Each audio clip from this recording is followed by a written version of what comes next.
आज हम एक ऐसे व्यक्ति से, एक ऐसी शख्सियत से आपको मिलवाने जा रहे हैं जिन्होंने जीवन को सार्थक किया है। बहुत कम लोग होते हैं जो जीवन को सार्थक करते हैं और एक जीवन को एक अर्थ देते हैं और एक बेहतर आयाम वो हासिल करते हैं और जीवन में वो विभिन्न रंग से जीवन को रंगीन बनाते हैं और जीवन के विभिन्न रूप उनके होते हैं। तो आइए हम एक ऐसे शख्स से मिलाते हैं जो अफसर रहे हैं, जो किसान रहे हैं और जो आज एक बड़े हमारे आसपास हमारे खैरागढ़ क्षेत्र में एक पर्यावरण के रूप में एक बड़ा नाम उनका है। हालांकि काफ़ी लोग हैं जो अभी इस नाम से गुमनाम हैं। मैं आपको बता दूं कि 11 साल पहले रिटायर होने के समय इन्होंने एक बंजर भूमि खरीदी थी और उस 11 एकड़ ज़मीन में आज इन्होंने हज़ारों पेड़ लगा करके एक ऑक्सीजोन का निर्माण कर दिया है। और पर्यावरण के साथ साथ आपको ये भी बता दूं कि व्यावसायिक रूप से भी कई फल फूल इनका विक्रय करके, इनको बेच करके भी लोगों को रोजगार दे रहे हैं। तो आइए हम आपको ऐसे शख्स समझाते हैं, हरनाम सिंह भदौरिया जी। तो हरनाम सिंह भदौरिया जी से हम बात करते हैं। सर बताइए कि आपका रिटायरमेंट के पहले से क्या स्कीम थी और क्या किस विभाग में थे आप और किस तरह से योजना आपने बनाई? रिटायरमेंट के पहले हम सिंचाई विभाग में एसडीओ रहे सहसपुर लोहारा में, और हमारी नौकरी की शुरुआत खैरागढ़ से ही परमानेंट नौकरी की सन 73 में सिंचाई विभाग में खैरागढ़ से नौकरी की शुरुआत हुई हमारी। हमने पहला निर्माण कार्य झोलाझोरी बांध है उसको किया और विभिन्न काम किया। यहाँ लमानी में भी रहे हम 2 साल करीब, लमानी डाइवर्सन को, और इसका पानी हमने पहली बार धनेरी गांव तक पहुँचाया था। उसके बाद अब इसी साल शायद पानी गया है, इसमें काफ़ी सुधार कार्य किया गया है। और पिपला के 4 बांध, और इसमें हमारी रुचि रही, चूँकि मैं किसान का लड़का रहा हूँ तो मैंने जहाँ भी काम किया है। पिपला के 4 में भी श्रीवास्तव साहब कलेक्टर थे, वो आए थे, वो एक बार वहाँ नहर नहीं बनी थी, तालाब बना हुआ था। हमने उनसे कहा साहब नहर के लिए पैसा दीजिए, तो उन्होंने 3 लाख रुपए दिया और 3 लाख में हमने 300 एकड़ के लिए डिजाइन है वो तालाब, पूरे एक एक गांव कुम्ही तक, एक एक खेत, रात के 2:30 3 बजे तक मैं लगातार रहा वहाँ पे, बांध में कोई आदमी पानी का नुकसान न करे, और हमने सिंचाई करवाई। तो ये भाई पहली बात है, चूँकि मैं किसान का लड़का हूँ, जहाँ भी रहा हूँ मैं लोगों की, किसानों की खेत में पानी पहुँचाने का काम में बहुत किया हूँ। कि इससे क्या है कि किसान बहुत गरीब है और सरकार उसी बात की हमको तनख्वाह देती है। इस काम में हमारी बहुत रुचि रही और वही काम मैं आज भी कर रहा हूँ। भविष्य में और क्या योजना है पर्यावरण को लेकर के? पर्यावरण हमारा एक, हमें जो काम यहाँ दिखता है वो है जो यहाँ के क्षेत्र की समस्या है, ये पानी का जो स्टोर करते हैं ना जमीन के नीचे, क्या नाम भूल रहा हूँ मैं, वाटर हार्वेस्टिंग। हाँ, वाटर हार्वेस्टिंग, ये इस काम को बढ़ाया जा सकता है और इसके यहाँ बहुत बड़ी समस्या है। हमने विप्लव जी को हमने एक बार बताया भी था कि गांव में जो लोग आप पैसे वैसे देते तो हैंडपम्प वगैरह रहता है, वहाँ पानी, अब आजकल चूँकि कनेक्शन भी दिए बिजली का, तो पानी ऐसे ही बहता रहता है। वहाँ एक नीचे में जहाँ पानी जा रहा है वहाँ एक पानी की टंकी बनवाओ, बोर जो बोरिंग होता है, हाँ, हैंडपम्प नहीं, हैंडपम्प तो है, वैसी टंकी बनवाओ कि वो पानी जो बहता रहता फालतू इकट्ठा हो जाए और गाय वगैरह जो गर्मी में प्यासी रहती है उनको पानी मिला करे। हमने उसको आवश्यक कर दो। उसके साथ में हमने देखा है कि महिलाएं नहाती रहती है, महिलाएं सबसे पहले नहाने का अड्डा उसी को बना देती है, जबकि पुरुष नहीं बनाते, और पानी बहता रहता है। अब बिजली है तो उनका कुछ खर्च नहीं है, पानी लगातार बहता रहता है। और आज हम आपको एक ऐसी शख्सियत से मिलाने जा रहे हैं जो रिटायरमेंट के बाद भी, जिन्होंने सिर्फ नौकरी की रिटायरमेंट नहीं, लेकिन उन्हें जीवन में उन्होंने जो पर्यावरण के प्रति जो उनका जो प्रेम था, वो प्रेम आज 12 साल बाद प्रत्यक्ष सामने आ चुका है। हम आपको बता दें कि 11 साल पहले जो आप पीछे देख रहे हैं हरियाली, ये हरियाली नहीं थी, पूरी ज़मीन बंजर हुआ करता था। यहाँ पे एक पथरीला चट्टान-नुमा जगह था, उसको रिटायरमेंट के बाद उन्होंने जो पौधे लगाए और आज ये पूरा एक ऑक्सीजन का रूप ले चुका है। तो आइए हम आपको मिलाते हैं सर से। सर, ये कैसी आपके मन में परिकल्पना है कि ये पेड़ पौधे हमको लगाना, क्योंकि रिटायरमेंट के बाद आमतौर पर आदमी घर बैठ जाता है, लेकिन आपने पूरा एक जंगल खड़ा कर दिया 11 एकड़ की ज़मीन में। ज़्यादातर लोगों का यही उद्देश्य रहता है कि रिटायरमेंट के बाद में हम आराम से शहर में रहेंगे। हम चूँकि कृषक परिवार से ही है, हमारे पिताजी किसान थे, तो इससे हमें ज़मीन वगैरह से, प्राकृतिक चीज़ों से बहुत लगाव रहा है। और हमारा ये सोचना है कि मनुष्य को कुछ ना कुछ करते रहना चाहिए, एकदम आइडियल नहीं बैठ जाना चाहिए। तो कुछ लोग जैसा जिसका स्वभाव होता है, कुछ लोग ऐसा चीज़ चुनते हैं कि साधु वगैरह बन गए, बाबा वगैरह बन गए। हमको लगा कि यदि मानवीयता की सेवा करना है तो ऐसा काम भी कर सकते हैं अपन कि पेड़ पौधे लगाएं, जिससे ऑक्सीजन मिलती है लोगों को, और ये हमेशा मिलती रहेगी। और ये भी एक पुण्य का काम है। तो ये जो योजना जो थी आपकी रिटायरमेंट के पहले की रही थी कि मैं रिटायरमेंट होऊंगा, तो ऐसा कुछ एक परिकल्पना आपने की रही है? हाँ, ये हमने परिकल्पना की थी कि हम ऐसा करेंगे। रिटायरमेंट के बाद भी हम उधर घूमने भी गए थे, इधर हरिद्वार तरफ, तो हमने देखा कि यहाँ पे सिर्फ पेड़ ही है, पहाड़ है, ऐसा हम यहाँ भी बनाएंगे। इसीलिए वहाँ से अच्छा लगता था। और हमने बड़े ऐसे पेड़ भी जो लोग आजकल गांव में लोग नहीं लगाते, विलुप्त हो गए, जैसे जामुन के पेड़ भी लगाए हैं, हर्रा बहेड़ा भी लगाया है हमारे यहाँ, काजू बादाम भी लगाया है हमने, संतरा भी लगाया है, और पशु पक्षियों से भी प्रेम है हमको। हाँ, मतलब यहाँ पे दिख रहे हैं कि फलदार वृक्ष भी हैं यहाँ पर, और औषधि के भी पौधे जैसे कि आप बता रहे हैं। और मुझे कुछ देर पहले खरगोश भी दिखा, मुर्गियाँ भी दिख रही हैं, कबूतर भी दिख रहा है। तो पर्यावरण के साथ साथ पक्षियों का जो प्रेम है आपका, पशु पक्षियों के प्रति प्रेम, वो भी यहाँ पे नजर आ रहा है। तो उसके बारे में आप कुछ बताते कि नहीं, पशु पक्षियों से, क्योंकि हमने घर ऐसी जगह बनाया है जहाँ हम एकांत फील न करें, तो कुछ इनसे भी मनोरंजन होता रहता है और ये हमें अच्छे लगते हैं। हमने मोर पालने की कोशिश भी की थी, मोर के बच्चे भी हमें प्राप्त हो गए थे, लेकिन वो मर गए बीमारी की वजह से, सर्वाइव नहीं कर पाए। तो ये हमारा शुरू से प्रेम रहा है। और खेती को भी विभिन्न प्रकार से, मतलब आप सोचेंगे कि हमारे यहाँ केथ का पेड़ भी लगा है, जो गांव में आजकल मिलते नहीं। ये भी बेलपत्र का पेड़ भी लगा है, मेहंदी का पेड़ भी लगा है। ऐसे हमने सब पेड़ लगाने की कोशिश की है। ये योजना जो आपने बनाई थी होगी रिटायरमेंट के पहले, जी, इसको एग्जीक्यूट कैसे किया, शुरुआत कैसे किया? मतलब आपने की जमीन लेना है, पहले शुरुआत हुई होगी जमीन लेना है। हाँ जी, तो जमीन लेना के पहले आपको पैसे का जो रहा होगा, तो रिटायरमेंट का जो पैसा मिला उसको लगा रहे होंगे। जी, जी, पेड़ों की शुरुआत कैसे की, लोगों से सलाह मशवरा किया होगा, एक्सपर्ट लोग ढूंढे होंगे। जी। तो वो उसकी कहानी थोड़ा बताइए कि कैसे शुरुआत की है आप?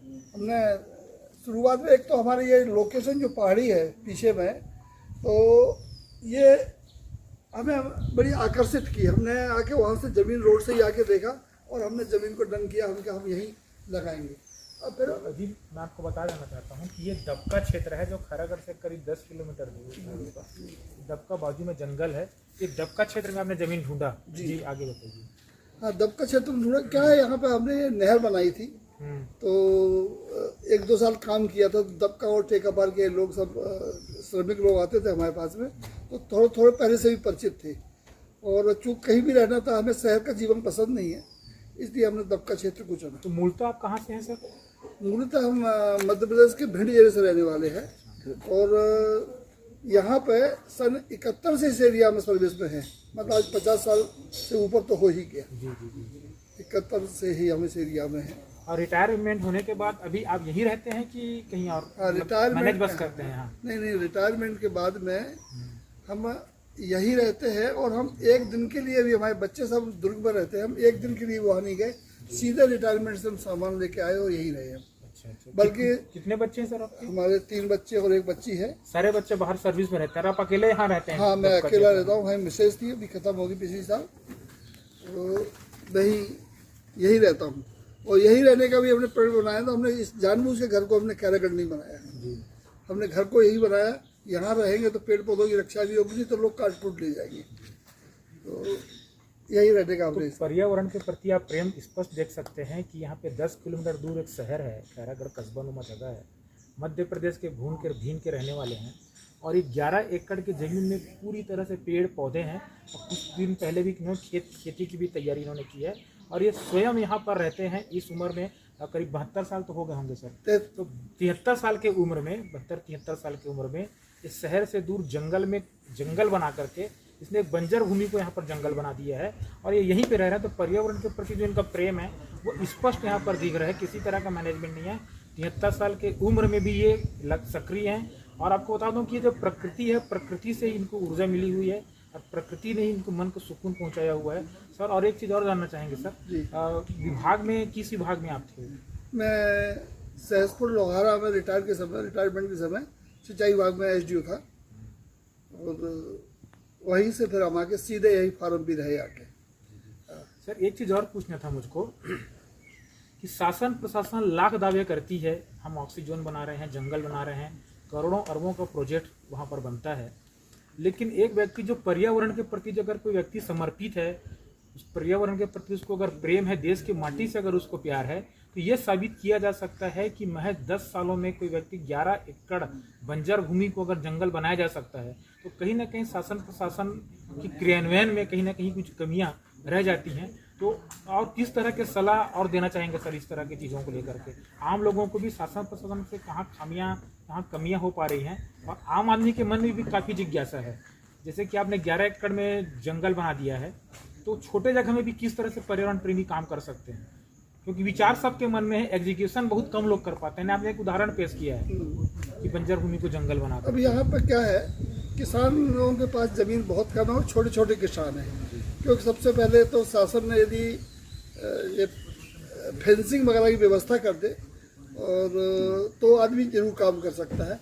अब ये हमारी ज़मीन भी कई किसानों की ज़मीन थी, लेकिन फेंसिंग नहीं थी, तो यहाँ पर घास भी नहीं थी, सब जानवर चलते रहते थे।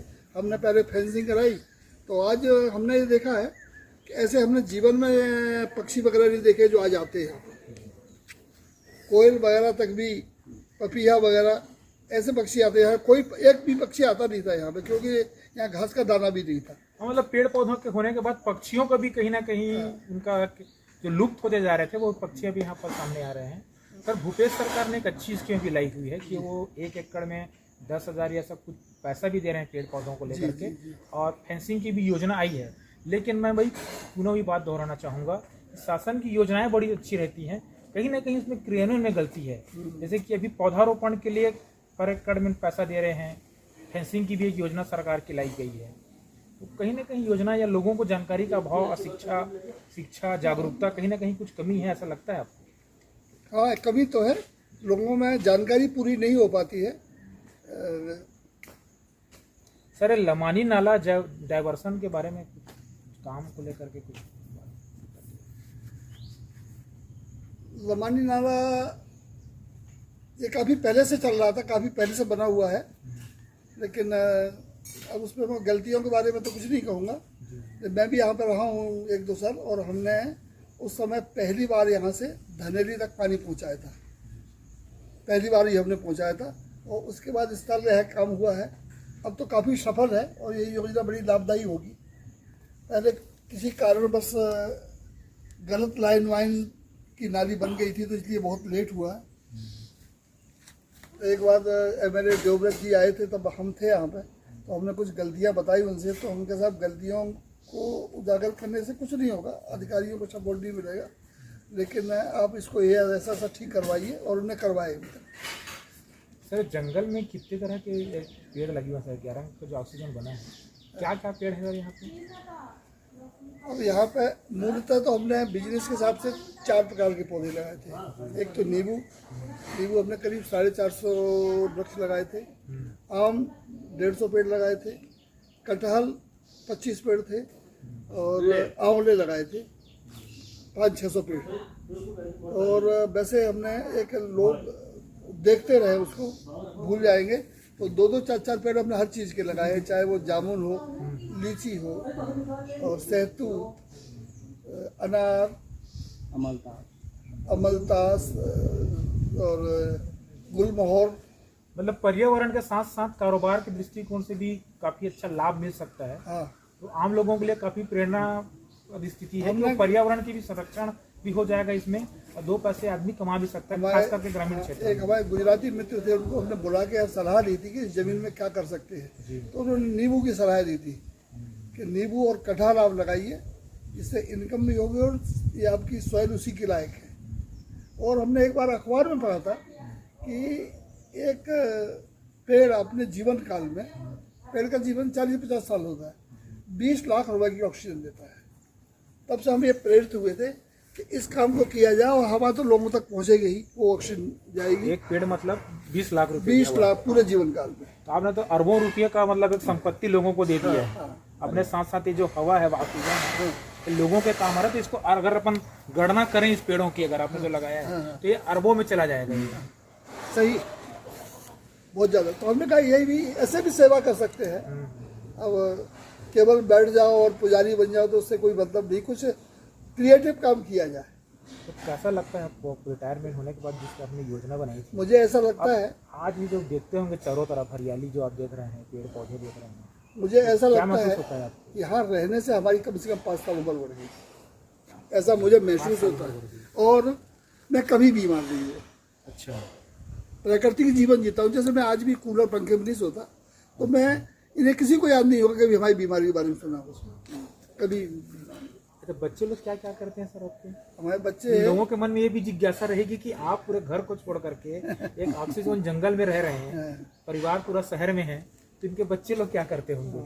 हमारे बच्चे लोग, एक बड़े बच्चा जो है वो नगर निगम भिलाई में इंजीनियर है। अच्छा, सेकंड नंबर का लड़का हमारे प्राइवेट डॉक्टर है, होम्योपैथिक डॉक्टर। और थर्ड नंबर के राजस्व विभाग में पटवारी है। और फोर्थ नंबर की लड़की है, वो भोपाल में है, अटल यूनिवर्सिटी में प्रोफेसर है। मतलब वेल सेटल्ड फैमिली है। अगर आप चाहें तो लग्जरियस लाइफ शहरों में जी सकते हैं। लोग आमतौर पर हम सोचते हैं कि शहरों में काफ़ी सुख सुविधाएं हैं, लोग शहरों की ओर भाग रहे हैं। ऐसे में पूरा वेल सेटल्ड परिवार में जहाँ पे आप आराम से जी सकते हैं, उनको छोड़ करके आप प्रकृति को अपना परिवार बना करके यहाँ पे रह रहे हैं, तो ये बहुत अच्छा है, मैसेज लोगों तक जाएगा। और इसमें और क्या लगता है सर, क्या बेहतर कर सकते हैं? लोगों को क्या संदेश देना चाहेंगे आप पर्यावरण को लेकर? नहीं, इसमें यदि लोग ढंग से पेड़ लगाएंगे, एक जरूरी दूरी अपना के, जैसे हमने महाराष्ट्र वगैरह में देखा है जहाँ संतरा वगैरह होते हैं, उनके खेतों में भी गया हूँ मैं। जैसे 20-20 फुट पे पेड़ लगाए तो ट्रैक्टर वगैरह से आसानी से घूम जाते हैं।